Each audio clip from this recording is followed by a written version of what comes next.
24 महासंग्राम शेष पर्याय निर्वाचन पर सरिला प्रार्थीपत्र दाखल। शेष दिन में लगातार तृतीय थर पर आज वाराणसी नामांकन भरी प्रधानमंत्री नरेंद्र मोदी।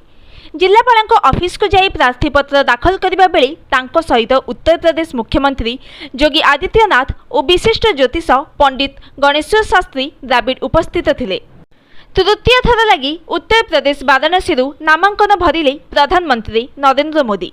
गतकाली वाराणसी विराट रोड शो पर बीजेपी नेता सहित जाई उत्तर प्रदेश वाराणसी लोकसभा प्रार्थी भाव भरी नामांकन।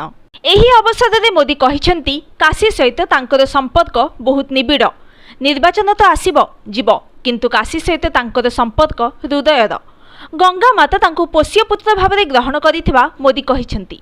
नामांकन दाखल पूर्व प्रधानमंत्री गंगा नदीर दशाश्वमेध घाट पूजा अर्चना करथिले।